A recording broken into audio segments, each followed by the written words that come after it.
Welcome back to the channel. Today, I want to tell you a story about wealth, ruin, and a literal chainsaw. I am talking about Argentina. This is a country that breaks every single rule in the economics textbook. Let me explain. In the early 20th century, Argentina was a global economic powerhouse. It was incredibly rich, drawing millions of European immigrants. Its citizens had living standards on par with Western Europe and the United States. But fast forward to our modern era. What is Argentina famous for today? A staggering record of 9 sovereign debt defaults. Economists even have a special name for this phenomenon. They call it the Argentine Paradox. To understand this, we must rewind to 2001.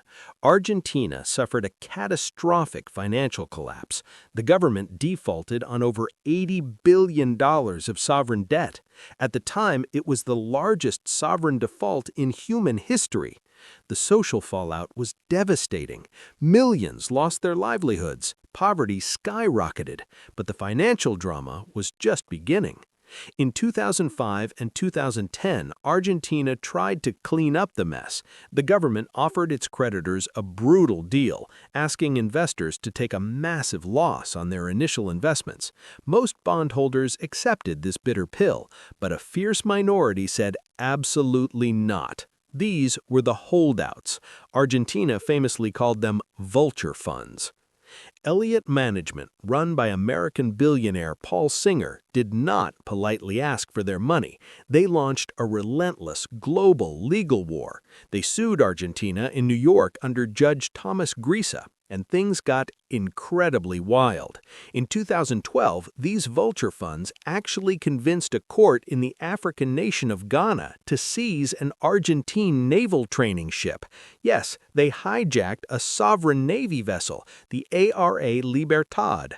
That is exactly how intense and ruthless this financial battle became. Argentina fought this legal siege for over a decade. Finally, in 2016, under President Mauricio Macri, the country paid the holdouts roughly $4.6 billion to settle the dispute.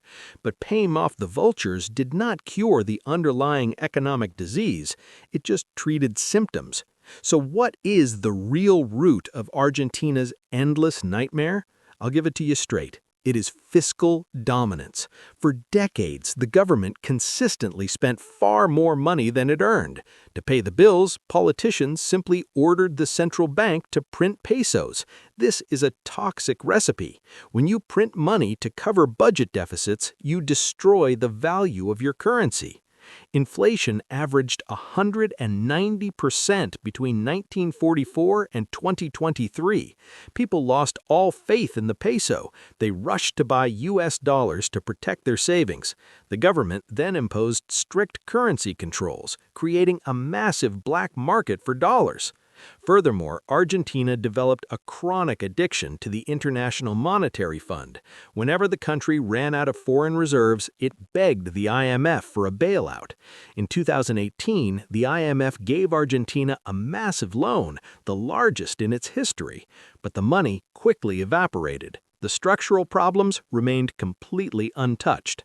The state was too bloated. Foreign trade was heavily choked by taxes and regulations.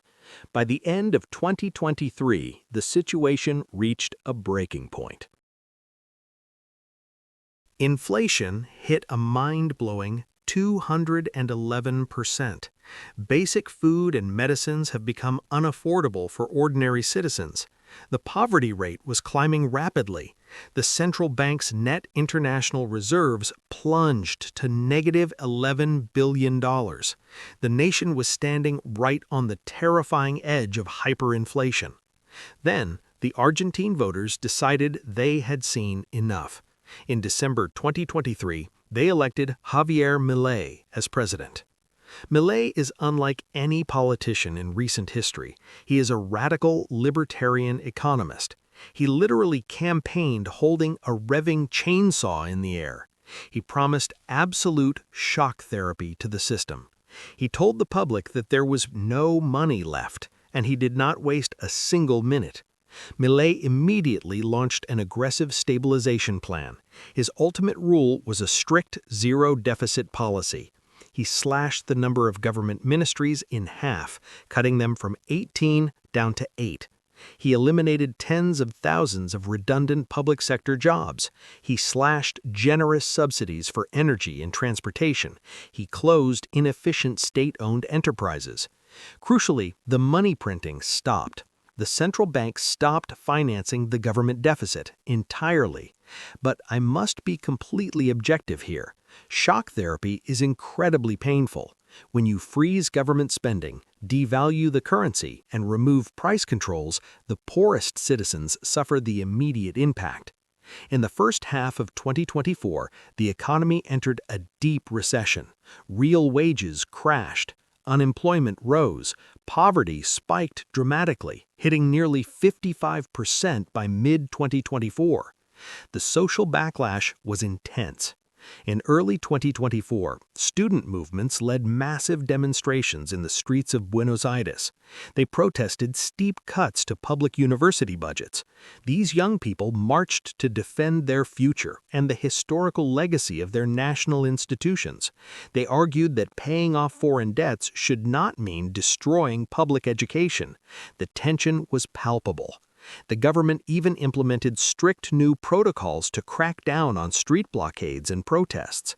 Many critics warned that Milei's plan would end in a social explosion. They argued his austerity was just a repeat of past failed IMF programs. But then, something remarkable started to happen. The bitter medicine actually began to work. By late 2024 and early 2025, the macroeconomic picture shifted dramatically. The government achieved its first annual fiscal surplus in nearly 2 decades. The central bank slowly began to rebuild its foreign exchange reserves, buying billions of dollars from the private sector. Sovereign bond spreads dropped significantly, showing that international markets were regaining confidence in the country. Most importantly for the average citizen, the hyperinflation threat was neutralized. Monthly inflation plummeted from over 25% in December 2023 to just 2.4% by February 2025. As inflation cooled, real wages finally began to recover. The purchasing power of households started to outpace the rising cost of the basic food basket. This led to a stunning reversal in social indicators. According to the National Statistics Bureau, INDEC, the poverty rate fell sharply to 31.6% in the first half of 2025. This was a massive drop from the 55% peak just a year earlier. Extreme poverty also declined to 6.9%. President Milei celebrated the news on social media. He declared that freedom advances while populism improves. However, I want to keep this analysis grounded. The crisis is far from over. More than 14 million Argentines still live in poverty.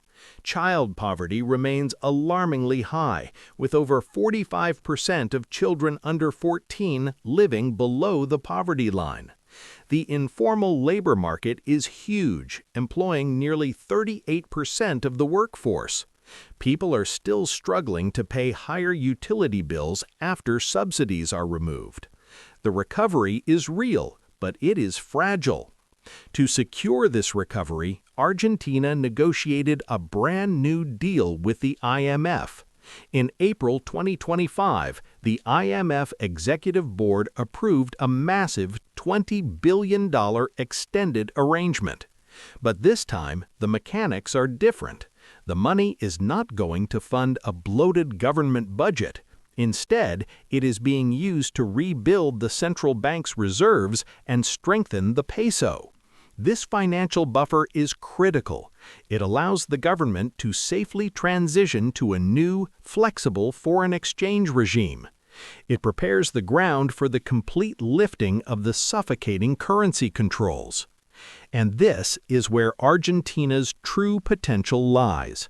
Beyond the debt drama, this country is blessed with immense real wealth. Just look at the Vaca Muerta shale field. It is one of the largest oil and gas resources on the planet. Thanks to massive upstream investments, energy production hit a 20-year high. In 2024 alone, the energy sector generated a $6 billion trade surplus. This geological formation changes the entire geopolitical map for the country. Argentina also holds some of the world's largest reserves of lithium and copper. A new large investment incentive scheme, known as RIGI, has already attracted over $12 billion in foreign investment commitments. So, what are the ultimate lessons we can learn from Argentina's wild economic history? First, fiscal discipline is an absolute mathematical necessity. You cannot sustainably spend more than you earn. Printing money to cover deficits is a direct tax on the poor. Second, structural reforms are essential, but politically perilous. Dismantling a stagnant economy requires immense political will, and the social pain of shock therapy is severe. Third, credibility takes years to build, but only seconds to destroy. Rebuilding trust requires consistent and transparent policies over a long period. Javier Milei has engineered an impressive initial stabilization. He stopped the bleeding, brought inflation down, and posted a fiscal surplus. The drop in poverty in 2025 shows that the foundation is stabilizing. But the true test is yet to come. Can Argentina stick to the plan? Can they lift the currency controls without triggering panic? Can they leverage their massive energy resources to create sustainable growth? If they succeed, Argentina might just become the greatest economic comeback story of our generation. What do you guys think? Let me know your thoughts in the comments below. Thank you for watching. Please share this video with your friends. Do not forget to subscribe for deeper analytical dives into the global economy.